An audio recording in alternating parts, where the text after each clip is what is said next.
and I will pass it off to Cole to get us started with the conversation. Thanks so much, Cole. Awesome. Thank you. As Cassie mentioned, thank you all for being here today for this awesome alumni program. My name's Cole Sias. I'm a fourth year studying psychology, and I'm going to be moderating the conversation today. So with that, I'm actually going to pass it off to our awesome alumni, to share their quick introductions. Go ahead, Rahul. I'll follow. Oh, sure. So I'm Rahul Goyal. I am currently a partner with AEA Investors in New York City. But to where it started, I grew up in South Jersey, right outside Philadelphia. I got a degree at Northwestern in chemical engineering. I was class of 98, but I actually graduated in 99. I did a CoOp program while I was at Northwestern where you go to school part-time, work part-time, as maybe some of you are still aware of. So I got about 2 years of work experience while I was at Northwestern.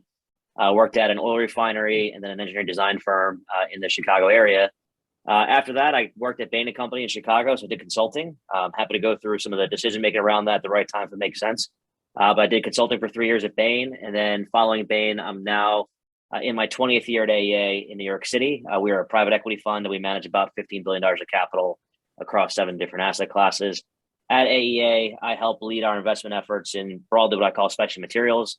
So that's chemicals, packaging, plastics, as well as med tech and med device that are using special materials applications. So, with some relevance to the chemical engineering undergrad that I had. James? Sure. It's always good to have Rahul go first since our backgrounds are almost identical on a professional basis. So before Northwestern, I grew up in Des Plaines, Illinois, which is a suburb outside of Chicago as well. I went to Northwestern class of 98, double major MMSS in economics. I joined the MMSS program sophomore year because after the first year, I decided I wanted to focus on business. I came in kind of undecided, but after the first year, decided to join the MMSS program and go the business route. During my time at Northwestern, I interned at JP Morgan in investment banking and a couple of corporate jobs in my freshman and sophomore years. Graduated, as I said, in 98, spent 3 years in Bain & Company, Chicago, doing strategy consulting as well. And then joined AEA Investors in 2001. So I've been there for a little over 20 years. I'm one of the partners that leads our consumer products effort at AEA. And so that means we invest in brands, retailers, and services for consumer companies. So companies I've been involved in the past included owning Burt's Bees, personal care products, Traeger, outdoor grills, 1-800-CONTACTS, among a bunch of other different things. So it can speak about, getting into private equity in this specific lane, but nice to talk to everybody today. Thank you so much for your intros. I'm going to ask both of you to share more about your day-to-day work at AEA. Rahul, can you start us off? Sure. So obviously, as James and I have both been at AEA for a while, and the job transitions a lot as time goes on. We both started as associates, made our way through vice president, principal, and now partner level. And so, obviously the day-to-day responsibilities change as time goes on. As an associate, much more focused on the analytics of evaluating investment opportunities, both from a market perspective. Is it a good business? Is it does it have a good market position? What do customers think of it? How's it positioned relative to competitors? What are the growth prospects? What are some risks that might exist in the marketplace? Financial modeling, analytics, all around those things. As you transition up to become a vice president, it's much more about project managing both everything that's happening internally as well as all with external advisors to make sure that we're doing everything we can to evaluate a potential investment. And then as a principal and partner, it's more about helping lead activities to drive where we may invest next. So it's all the external networking of meeting with management teams, meeting with advisors, meeting with various intermediaries who are selling companies to us, and finding the right next investment for AEA investors.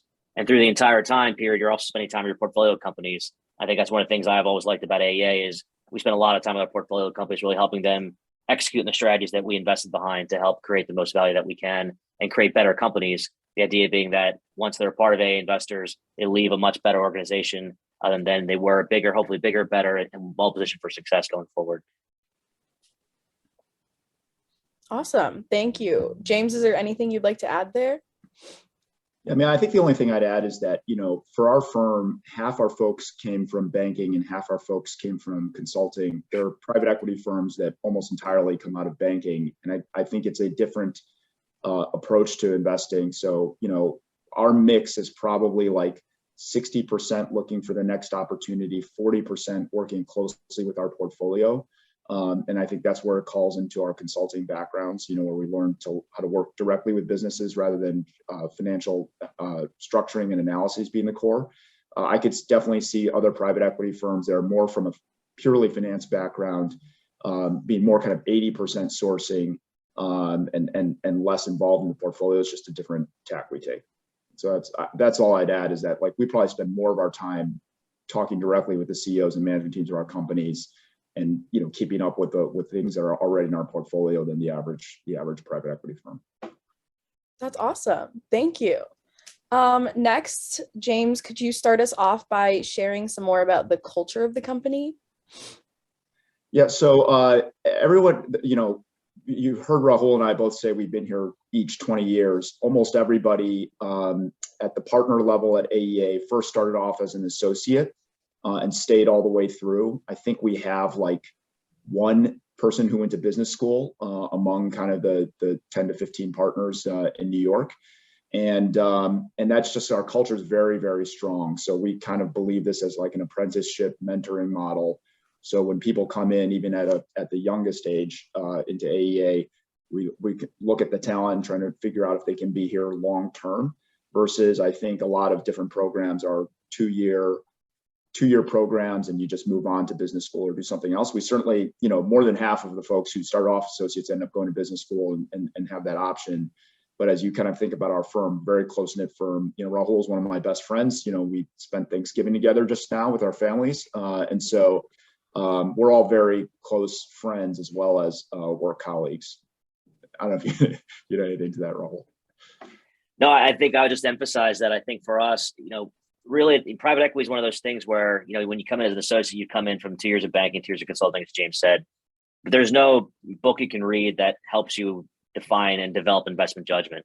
It's just something you have to see and develop over time. And I think that type of approach where, we really mentor the folks that come in, really help them progress in their careers, and really try to help them become the best well-rounded business people they can. And then, the associates that come through AEA have either, to James's point, become very successful at AEA longer term, or have gone off and done other very successful things elsewhere, which always makes us proud, because we feel like we invest in all the people that come through AEA, and we're happy to watch them excel in their careers no matter where they go. But I think that idea of, investing in people, mentoring people, and really helping people develop is inbred in the culture at AEA. And I think that's what helps us be successful, I think, and make sure that AEA is successful. We've been around for over 50 years. We're probably one of the oldest private equity funds that's out there. And our goal is to create the right culture and process and systems where we can be successful the next 50 years as well, once James and I are long gone. So. Awesome. I love that. And before we get into the career path questions, is there anything else either of you want to share about AEA? No worries if not. All right, we will move into the more specific career path questions. So Rahul, I'll ask you to start us off on what were some of the impactful classes or experiences for you at Northwestern that led you to consider and pursue your chosen field? Yeah, so I think as I probably had a bit more of a non-traditional path to the world of consulting or private equity, only because I was an engineering undergrad. I think it's probably become much more common nowadays than it was maybe when I was doing this over 20 years ago. But, as an engineer, like I mentioned earlier, I was part of a co-op program, and the first co-op job I had was at an oil refiner. And I thought that was the greatest job. And I thought I'd be doing that as part of my experience. And so when I was at school at Northwestern, there's a lot of experience that I had, which kind of geared me more towards that path of being, more into that engineering kind of mindset where, whether it was the design classes I was taking or the process optimization class, whatever it might be. But in all those classes, there was always the concept of really being able to break down problems, solve problems, using analytics to really drive and address the key issues that are at hand. And I think that type of mentality of being able to, dig into a problem, break it down to smaller pieces, solve it, then put it all back together, I think it really helps throughout the course of my career. And I've seen it help other folks as well who've come through AEA and other places. And so I don't know if there's anything specific in the undergrad that really helped there, but I think just that general engineering mindset really helped. I think the other thing I'd say is, I was really involved in many extracurricular activities at Northwestern. For me, it was the fraternity system I was in and the fraternity I was in. And so that really helped give me a lot of experience and exposure to, really kind of a small business at that time. I mean, I was the treasurer for the fraternity and then the president. And so when you're the treasurer, it's kind of like being the CFO of a little company where, you're managing cash flows, you're, spending money on all kinds of stuff, making sure you have the money to do it. And, so it's that kind of focus and mentality, I think, really helped as I was transitioning more towards consulting and then investing, because you had some inherent understanding of what it meant to try to, manage a business, manage a P&L, manage people, to try to get things done. Not to say it's the same thing, but just to have a little more exposure than you might have just through a classroom. So I think those are the kinds of things I think about when I think about what I did at Northwestern. Really helped prepare me for what my various jobs were. Yeah, totally. I love that. James, could you tell us a little bit more about your experience and kind of what at Northwestern really helped with the job and led you there? Yeah, so I mean, the MMSS program, I actually don't know exactly how it stands today, but it was about 40 students in a class, and there was like a lot of hardcore analytics and statistics and econometrics and stuff like that we went through. Do I use those skills on a day-to-day basis in our jobs? Not necessarily. I don't know about Rahul, but I don't remember the last time we had like a macro supply demand curve that we used to analyze a specific business. But it did definitely teach kind of like foundational and analytical skills. But I would say the only thing I would add, I mean, there's definitely helpful classes that train the brain to think a certain way and be quantitative and analytical.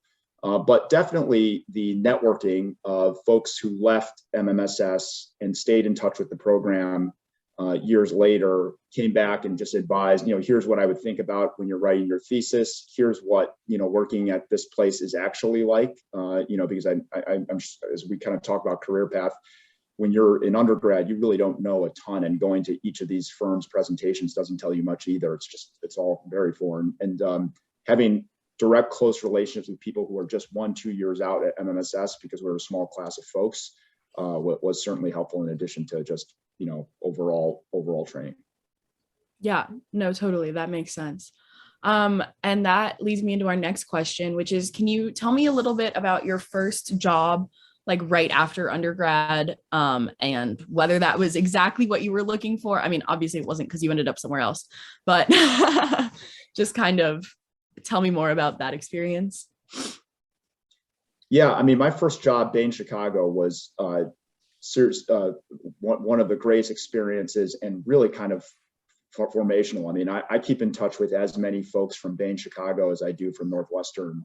It was a great place to establish relationships. Going into it, I had literally no idea what a strategy consulting firm does. I did JP Morgan for a summer, and there was things I liked about it. There's things I didn't like about it. And I thought I'd just try something different. And if you go to these consulting presentations, it's through no fault of their own. They can't really describe what they do. They just talk about kind of like general strategy, and we get involved in high level thinking and grounded in analytics and the like. But then you get in there and then you actually find out what that means. And some of it's very mundane, just kind of crunching data for big companies. And some of it is very thought provoking and interesting. It's just a very wide variety of experiences. But what I loved about Bain Chicago was, at the time we had about, less than 60 people in the Bain Chicago office. It was a relatively new office. And over 50% of the folks were in their 20s, just came from, Northwestern, East Coast schools, Michigan. And it felt like a nice transition from college to working full time, because you had people your age and kind of your social circle was easy to form. And then you're working intensely together, working, long hours, but, traveling for the first time as a job, and so there's a lot of exciting things about that time. But so I would say my experience at Bain was overwhelmingly positive, partially because I didn't know what I was getting into, but I was very pleasantly surprised, and those have built some lifelong friendships, including Rahul, which is, why we work together now. Oh, I love that. And Rahul, can you tell me about your experience? Sure. So I'll actually start with the co-op jobs because, like I think I'd mentioned earlier, I thought I'd be an engineer coming out, and that's why I picked chemical engineering as a major. The first job I had I thought was great was in a plant. We were doing a lot of good stuff, fixing things, making things every day. And so that provided a lot of, positive experience for me. And so I was excited when I got my second job, which was at an engineering design firm in the Chicagoland area. And while I liked the job, I liked the people I work with, it was very much more of a, classic, type of stereotypical engineering job where everybody's got a pocket protector and you're designing things and you have no idea who you're designing it for. You're just kind of working together in a small team. You didn't get promoted very much. And if you did, it was only because somebody retired. So it was like a big game of volleyball. So it's very much of a slower pace, not as dynamic environment where you were just doing things very technical in nature, which was exciting in certain ways, but it's not kind of where I saw myself expanding for a long period of time. You were kind of being, they say it's sort of an inch wide and a mile deep in whatever subspecialty you were in. And for me at that point in my life, I just didn't think that was very interesting. And I didn't want to be the world's greatest expert in, fired heater design for, a oil refinery. That wasn't like kind of my cup of tea, at least not what I thought I wanted to do. And so when I was looking at the next kind of job out there, I wanted something very different. And to James's point, the consulting firms, particularly the strategy consulting firms, you get to see all different types of business, all different kinds of businesses. And I worked for a telecom firm, consumer packaged goods, a educational company doing things from strategy all the way down to financial engineering of some of the things they were working on, as well as optimizing some of their facilities. And so there's a lot of different aspects of what you got to do at consulting, which I really liked because it really gave you a very broad exposure to many different things. And so, and then as you think about transitioning from Bain, and I would echo everything James said about the culture there, the people, the formative experience, the relationships we had. It was a great time. But, and there's all good things, that kind of led to the next, evolution of kind of where we wanted to go, which was, taking the things you apply at Bain, which was consulting for companies. In my opinion, when you got to a place like AEA, we're actually making investments. You have to own those decisions. That got to be a lot more exciting and thinking about not just doing all the hard work and the analytics to, drive a recommendation, but actually own it. And then own it in the sense of, you have to make those decisions and then see how they actually come through as opposed to just handing it off to somebody else to go implement. Yeah. No, that totally makes sense. And Rahul, I'm going back to you. So what has surprised you about what you learned or did at Northwestern that helps you in your work today? Yeah, I mean, I think it's that analytical mindset that you get, with the engineering background and with the probably the same thing with the MMSS background about being able to, whether or not you're using those tools that you learn more specifically, whether it's, multiple regression analyses or just the engineering things that we did, but just that mindset of being able to solve problems and have that kind of can-do attitude. I think the other thing that, really helped was at Northwestern, I'm sure it's even more so now, but we did a lot of project work at Northwestern in the engineering group. And so having that ability to work with your peers and kind of work towards a common goal and just understanding how to divvy things up and work together, that type of mindset where it's a collaboration, it's the shared team success and all those kind of things. I think that I learned at Northwestern, whether it's through the school or even just the extracurricular activities, I think that really helps any time in your career as you're thinking about what you're doing, what you're going to do as a professional, because I can't think of very many times in my job ever where you're ever doing things on your own. It's always as part of a group or part of a team to drive an overall result. And so I think that kind of, team mentality, collaborative learning really helped drive everything we were doing throughout. I think also just Northwestern does a great job, I think, of preparing people for work. I mean, just from the ability to present yourself. I had a class my senior year at Northwestern. It was all about presentation. We had it was one of those C95 classes where you had a former executive. I think we had a former executive from P&G teach it. And we spent all this time talking about how to present yourself and how to make presentations and then how to, work with or introduce yourself to senior people. I mean, kind of little things, but it was things that are actually really important when you're walking to a job and you shake somebody's hand and you introduce yourself and you can present yourself well. I think all those things are all very important that, you don't think about as being important, but they are pretty critical as you're making good impressions on folks for the first time. Yeah. No, that totally makes sense. James, can you tell me the same thing, kind of what surprised you about what you learned or did in school that helps you in your work today? I mean, I think I would echo a lot of Rahul's comments. There was stuff that wasn't like directly it's not like directly training you to work on specific businesses, because every business is unique, has its own set of issues, but being super analytical. And MMSS obviously is like, we're not using that level of math at AEA ever, or Bain ever, but it does help you become like a mathlete and be analytical and all of that stuff. I would say though, like, one of the things that's probably an intangible that I wish I appreciated more is all the classes you could take outside of a career purpose. College for Rahul and I was the last time that, learning as a hobby was mandated, right? You have set aside time where you can learn things that you're really interested in. We can try and learn things now, and we have interest now for sure, but like, you're fitting that in versus it being part of your day. And so I if I could go back in time and think about that, those 4 years were a concentrated amount of time where you can learn other things. And I think that, as you get into business, the interpersonal skills and the ability to relate to other people is so much more important than a lot of the other kind of table stakes, intelligence and analytical perspectives. And I think that, like, broadening your horizons with religion classes, music classes, arts and things like that, history, it just grounds you and makes you, those are the people, from our perspective, Rahul and I have talked about this a lot, that really become successful in a long-term career, is that ability to relate to folks and present yourself, but also just to show yourself as a complete person. And I think that, these days, if I want to learn something, I've got to jam it in. The hobbies are harder to jam in with family, kids, and work. But at school, I was underappreciated that opportunity to just kind of like have a menu of things to learn as a hobby. Yeah. No, totally. And kind of jumping off of that, what advice do you have for networking within the industry? The private equity industry, you mean overall, or just any industry? Or I mean, private equity specifically, but also honestly, any advice you have for networking just in general, because I feel like everyone could benefit from that. Well, I think it's one of those things where I'll start, James can probably jump in, but it's one of that would be one of the things I would obviously think is critical at any stage is networking better. I think you start with the people that you're around, right? And so if it's your classmates at Northwestern, once you graduate, make sure you keep up with them. It's a lot easier nowadays with social media and the like, but even when we were coming up, that wasn't that important at that time. But just to keep up with those people, because those people are going to do great things.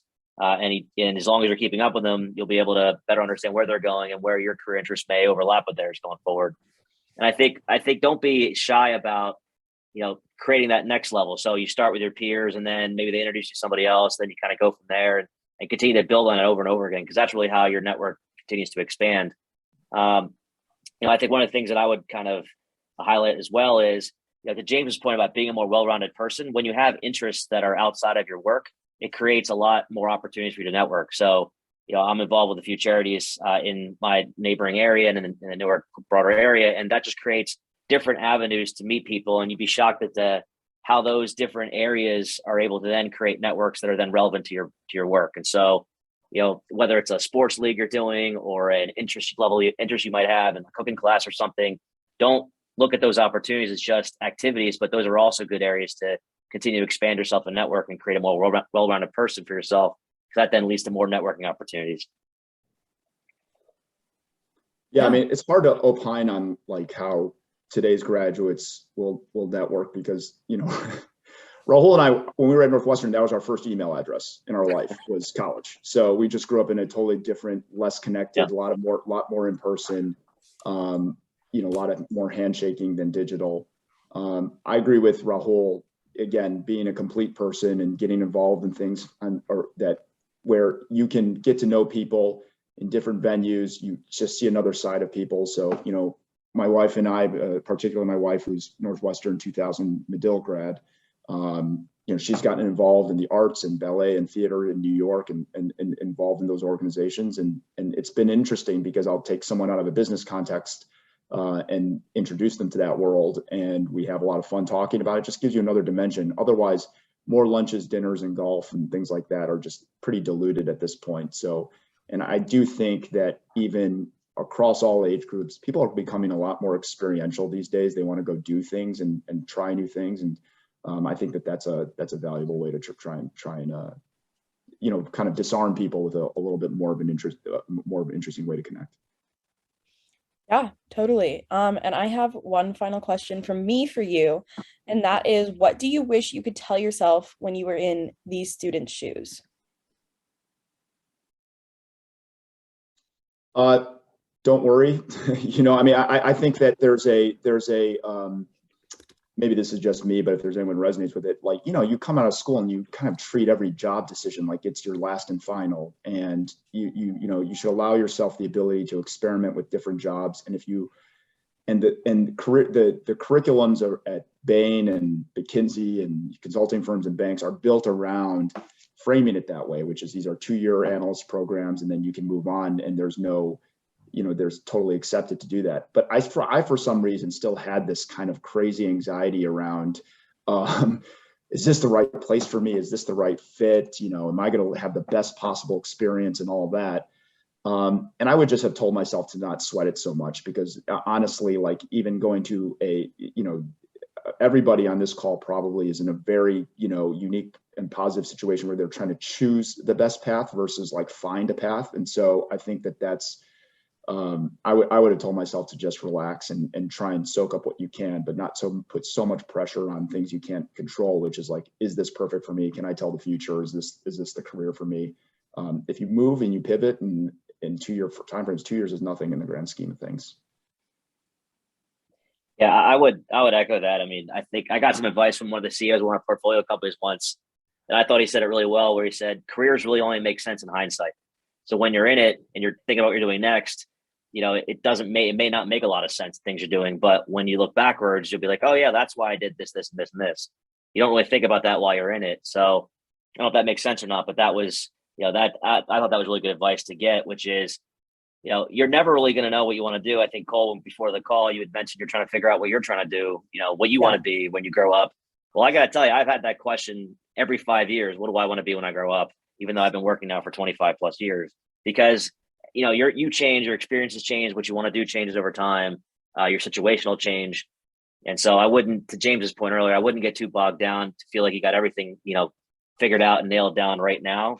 You'll go through many different life experiences that are going to change the way you approach things or what's important to you longer term. So I would also echo just, find the best option for you now, work really hard at it, put everything you can into it, and then obviously evaluate as time goes on. Awesome. Thank you. That's all that I have. If any students would like to jump in with questions, or I'll lead it off to Cassie. Yeah, thanks, Cole. I did get some student questions, so I definitely can get us started. And really appreciate what you both were saying, James and Rahul, and in terms of advice for students, because it is, there's that pressure when we're in school right now to have it figured out, and especially in a field like finance, when things happen very soon and very quick. It's nice to hear you all say, like, you don't have to have it figured out, and it doesn't have to be perfect right away. So definitely appreciate that advice. And I will encourage, I have some student questions, and we're saving the rest of the time for questions from you all. So feel free to send me a private chat if you'd like me to read it out, or Cole, you can send Cole a private chat. We are here to moderate questions from you. And if you'd like to ask it yourself, you can either raise your hand. I see Javier raised his hand, or you can send your question in through the public chat. So Javier, why don't we get started with you if you want to turn your microphone on and ask your question. Yes, hello. I had a question for James specifically. I'm also in MSS, and I want to ask more, follow up on what you talked about with networking with alumni, like what you did to network with them, or like what your suggestions are to further get in contact with the network. Yeah, I found a great degree of success if you just reach out even to someone, because, the classes were so small at the time. They were like, 40 folks. And they also mixed a couple of the classes were the folks a year ahead of me and then our year. And so you got to know someone even just on a casual basis, a year, when they're in their first year at their job, and you can kind of reach out to them. And I think just by nature of that small group, I found people were very responsive to talk about their next job and what that's like. And I think it actually even reaches further up into the age groups. And so, I certainly pay more attention if I see someone reach out to me that's from MMSS, just because I understand that program, and I understand, and I do feel some, I don't know, duty to it, given how small the program was. So I found it just kind of like reach out, lead out with it, your MMSS and, all of that. And I think that you can get a pretty good response rate in general. Northwestern doesn't have an undergrad specific business program. So there, I think there's a lot more, you have to be a little bit more creative and a little bit more willing to, to spread out your communication in order to get kind of the feedback that you're looking for. Okay, thank you very much. Yeah, thanks, Javier. And I will encourage, I know we have some McCormick students on the line as well. So if there are specific questions for either alum, definitely feel free to clarify in your chats. So I will ask our next question from John. Do either of you work with anyone with non-traditional backgrounds, for example, a doctorate in something that isn't business related? If the question is specifically at AEA, if I think about our investment professionals, we have a variety of different backgrounds from an undergrad perspective, a number of different MBA students and some without MBAs. I don't think any of our actually our CEO is a doctor, so I should say that. I take that back. The chairman of our company, who led AEA for a very long time, had a PhD in chemistry, also had an MBA and worked through finance and various other roles over time. So we do have some experience with those folks. And I think it really just depends upon the expertise that comes in. There's no hard and fast rules in terms of whether or not those roles will be successful in the finance world or not. I think you're seeing more and more non-traditional roles, get into different types of finance roles. James, if you'd add anything. Yeah, I mean, it's a different question for us, just because AEA doesn't recruit directly from undergrad. So there's always a step in between. And I would say that like the steps to get into AEA are very traditional: banks and consulting firms. That's basically it. But I have found, banks and consulting firms, and Bain in particular, and places like Goldman, they source from non-traditional backgrounds. There's plenty of pre-meds, and one of Rahul and I's best friends was a biomedical engineer, undergrad specialty. And so I find the feeders that go into AEA are open in terms of what they bring in. We had a person on our team who came from his first job out of school was Teach for America.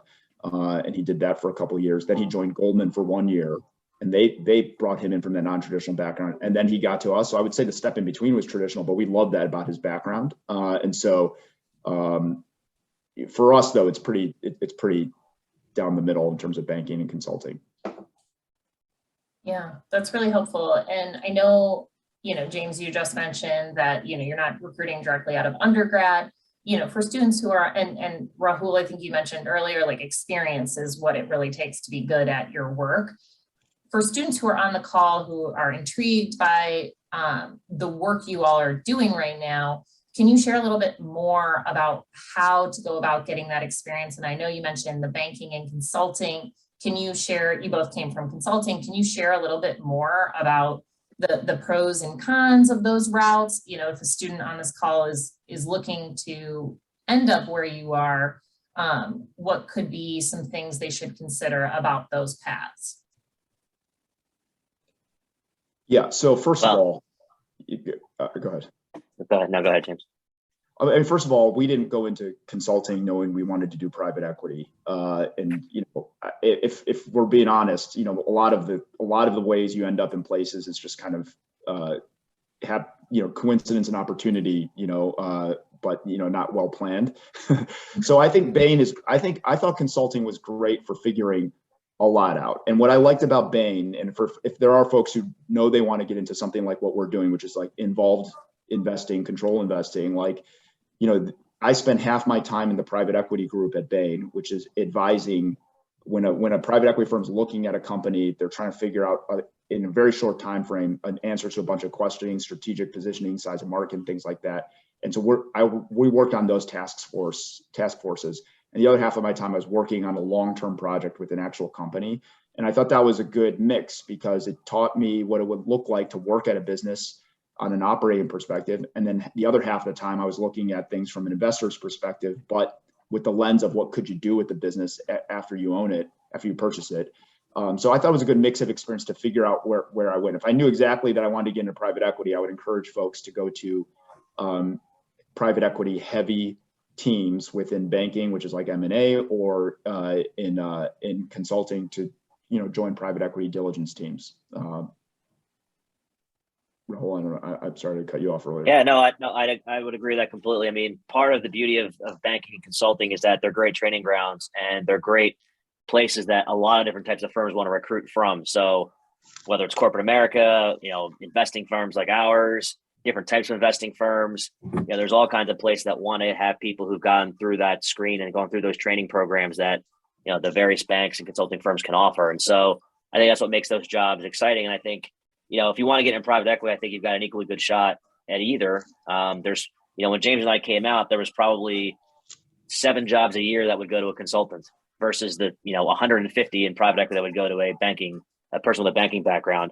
That's obviously changed a bit over time as the industry's grown and all that. But, I think there's just, if you're in a banking role, you're probably in a better position to get jobs in probably broader areas of investing, whether it's hedge funds or, maybe some debt investing or other areas.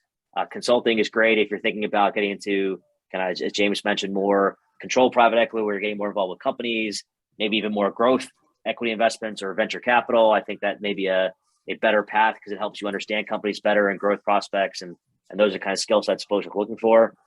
But I think both are going to be very helpful in helping folks take that next level, even getting people into other programs. I mean, you see a lot of, big tech companies recruit from Bain's and the Goldman Sachs of the world too. So there's a lot of different opportunities that are open to you. And I think it helps expose you to very different areas. And then obviously it helps in your job later on when you get to a place like AEA where, we rely on that level of experience, that level of exposure that folks have had. I don't know if that was helpful or not, but. Yeah, absolutely. It's good to know, just even hearing the evolution from when you all, started in private equity and how it was mostly banking and now how consulting has shifted, and your mindset on that is really helpful. And Rahul, we have another question for you about the engineering mindset from Wesley, who's asking if you can elaborate a bit more on the engineering problem-solving mindset that has been so useful for you. Is it exclusive to chemical engineering, or do all types of engineers have it? I would definitely say it's something that all engineers have. I think, I can't really comment maybe more on the electrical engineering side, but if you think about, chemical engineering, you tend to have a broader point of view where things like, mechanical, and a variety of other disciplines within that. But I'd say it's that mindset of being able to look at a problem, analytically solve it, and then be able to then continue to refine that problem as you go on over time. I think that mentality of, continuous sort of improvement, continuous driving to an answer, and then being able to take a big problem, whether it's building a bridge or a chemical plant or whatever it is you're trying to do, that's a series of little problems. And understanding that you can't tackle the big problem all at once, you got to tackle the little problems, and that adds up to the big problem, and then you can solve the whole thing. I think that kind of mentality, where you're used to doing that as an engineer, which is breaking down projects into smaller projects and driving it, I think that's pretty consistent across all engineering disciplines. Yeah, that's great. That's great, Rahul. Thank you for that. And of course, as students, as we're asking your questions, if you have any follow-up questions, feel free to pop those in the chat and we can ask them as well. But I really appreciated how you both broke down the banking and consulting piece. I'm wondering if we can break down your early years at AEA and kind of talk through how you both have become so successful at your organization and how you gained some of those skills and what you found to be important, like as you rose up the ranks. Like, what was it about early on that made you both, good at that piece and then were able to move to the next role? And either one, if you want to jump in. Yeah, I mean, I think so.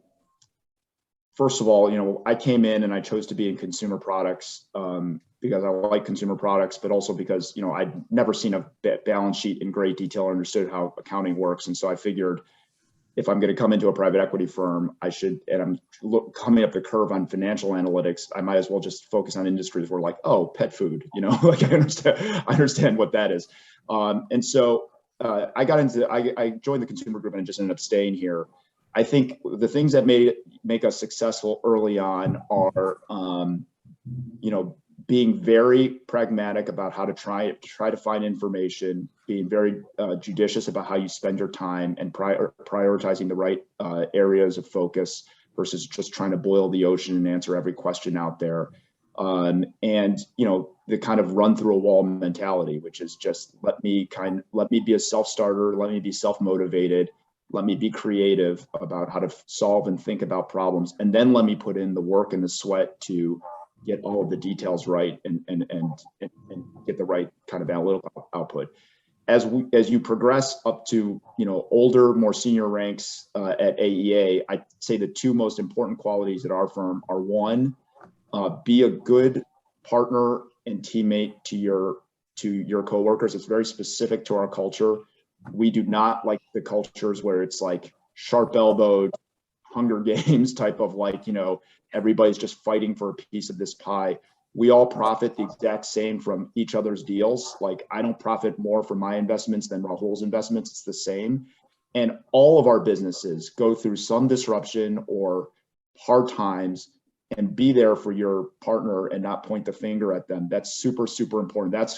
We've had folks who are very smart, very capable, all that stuff, didn't have that EQ or just, you know, spirit of partnership and teamwork, and they didn't make it here. And then the second thing is judgment. I mean, like, well, I remember the companies we'd look at from when I was very young, and it was like, you look for like a perfect company and you get nervous about just, you know, little things here and there. There's no perfect company. And every time we've invested in a business, we have felt like super queasy about it and take it very seriously that, you know, what are the ways that we can help this business and see around the corner and really help it avoid footfalls, but also achieve its potential. There's no perfect, if you look for a perfect business, you know, you're gonna be looking forever. And so we one of the things is that judgment of balancing the risks and rewards. It just takes, honestly, repetitions and pattern recognition. Yep.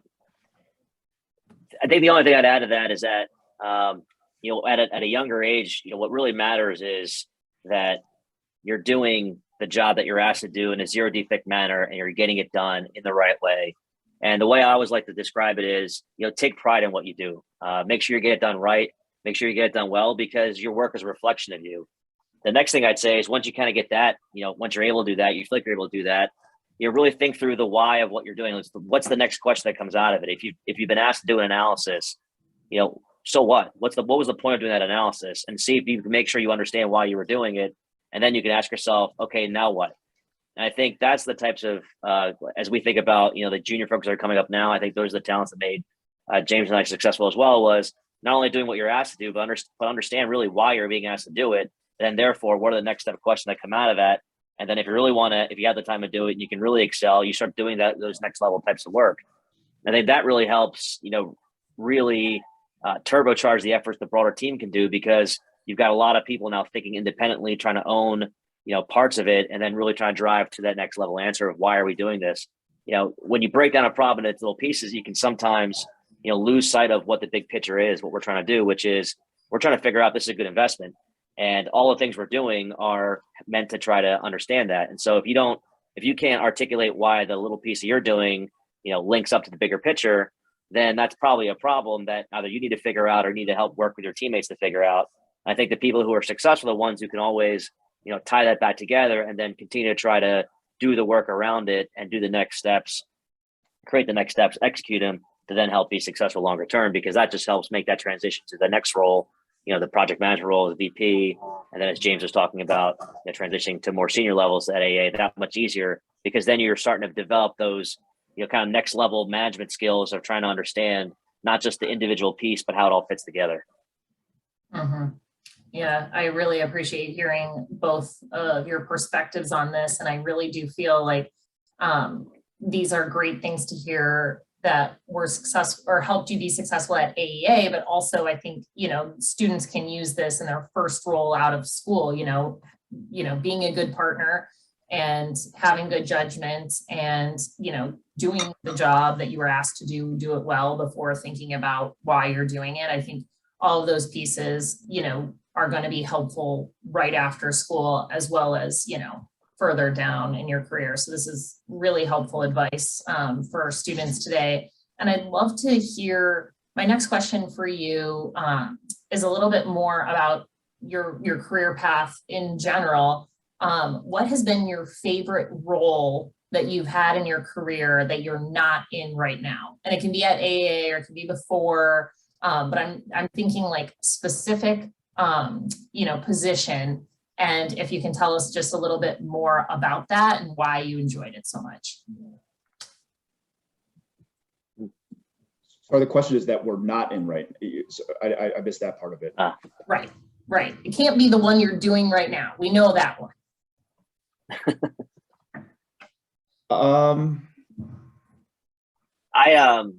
When I was my first co-op job out of school, I was the youngest, engineering tech intern in an actual chemical plant.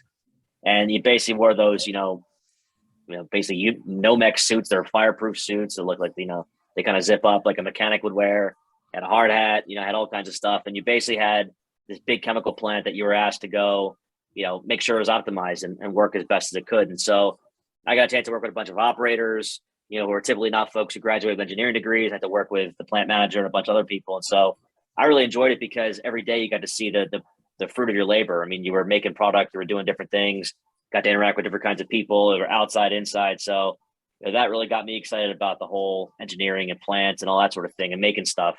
That was probably the one job I've had, other than the one I've been in for the last 20 years, that I think about fondly as something that, I thought was pretty exciting. And if you'd asked me at that point in time, I told you, I wanted to stay there and go be a plant manager and go figure that out from there.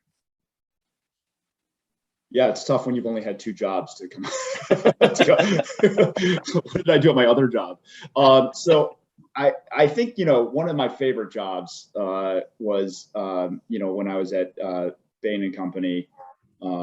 It wasn't my favorite at the time, but they put me in this role of merger integration of two paper companies. And to this day, I can smell a paper plant coming from a mile away if I'm driving in some town.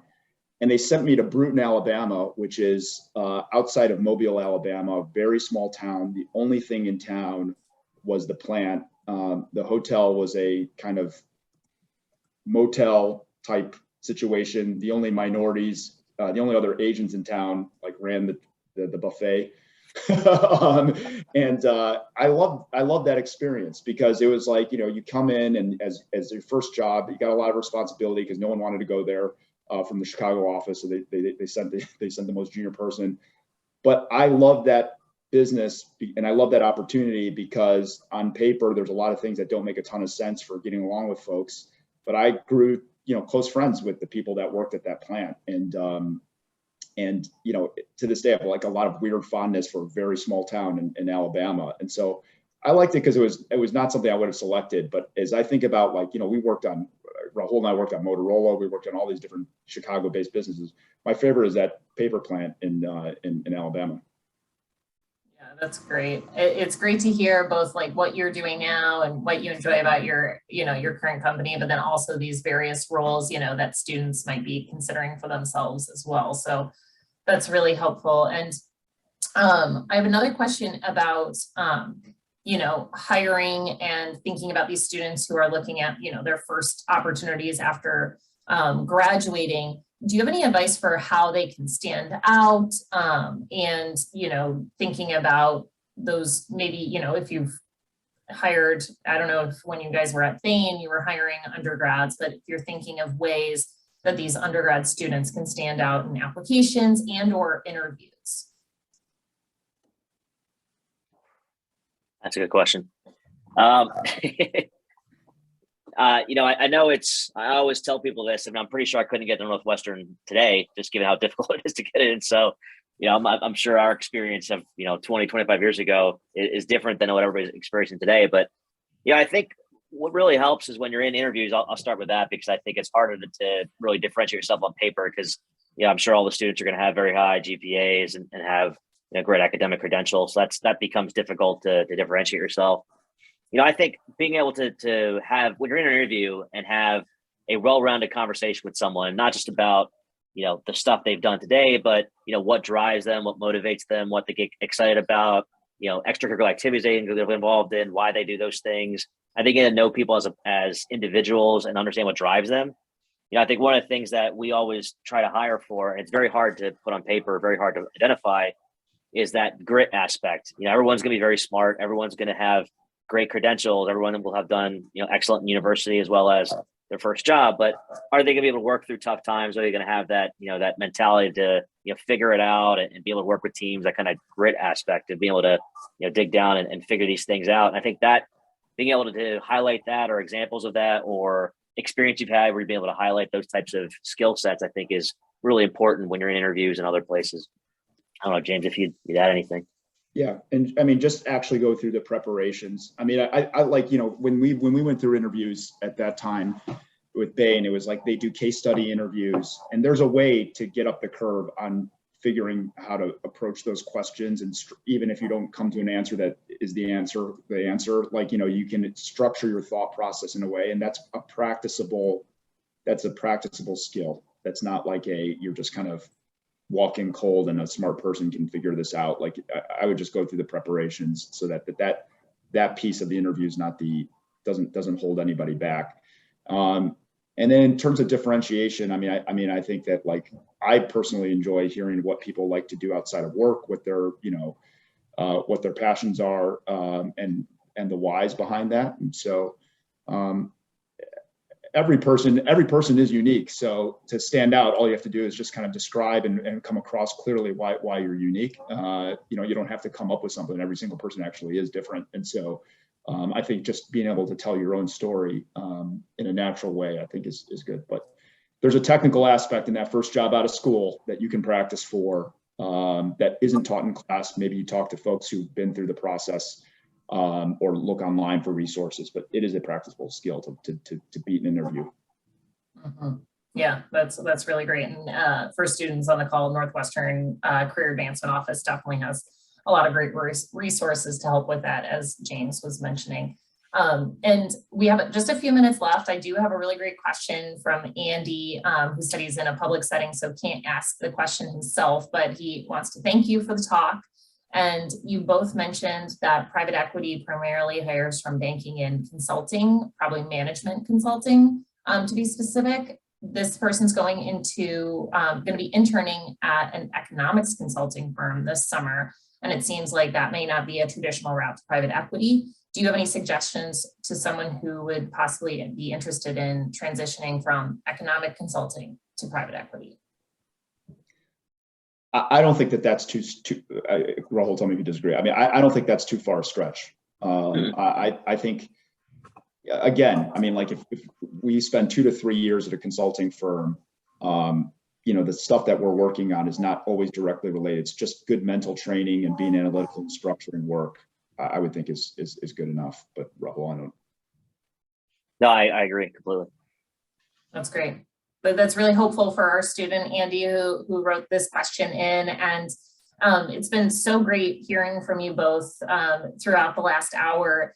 We are approaching 1 o'clock and definitely want to be mindful of folks' time, but I would love to give you a few minutes if you have anything else you'd like to add for students.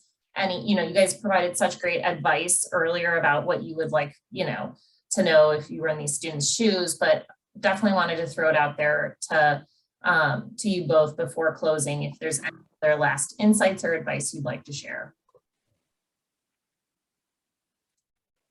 I would just add that, I think James mentioned this earlier, but, there's no free rides out there. I mean, you got to work hard. And I think that's just sort of I know there's always examples of someone who made $1 bazillion and did nothing, but that's sort of that's not norm. And that's not, what happens. I think you got to make sure that if you're going to go do something, you got to put your all into it. And the other thing I would just say is that, you're going to spend a lot of your time at work. And so, really be happy at work. And try to find places to work and jobs that you like, where you have real mentorship with folks who are, they can be, whether you're peers or a year or two old or whatever it is, but folks really want to invest in you and help you drive success in your career. Because as I look back on what really helped me be successful at Bain and then at AEA, was having people who were really investing in me to help me be successful. And I think that's just something you can't, I don't think you can put a price on that. That's really valuable to have, and it can really help accelerate your career, because those mentors, everybody goes off and does different things, and they can obviously be helpful to you as your career goes on. So that's the only other thing I'd add. Yeah. And, I think the only other thing I'd add is that, a lot of folks these days want to do entrepreneurial things. And I definitely think that you can do it either way. Do it right when you come out of school, because you're young and those are the times you can take risks, or patiently go through the training of going through, some of these routes, whether it's a company or a consulting firm or a bank or something, because these places do teach you things, and if you're not in a rush and you want to lay the groundwork, I think these are all good routes. We've actually had folks go from one of those backgrounds to AEA in private equity, and they learn a lot of different things like legal, accounting, widespread, and they go off and start their own businesses. We've had a bunch of entrepreneurs leave AEA as well. And so I think this is back from my time, when people were entrepreneurs, they'd come out of school and they'd immediately want to start a business. I think there's value in getting trained, even if it may seem corporate or, less exciting. You learn a lot that de-risks what you could end up doing later on. Just because I know entrepreneurship is a big deal. It always has been, but I feel like it's something that's very important these days.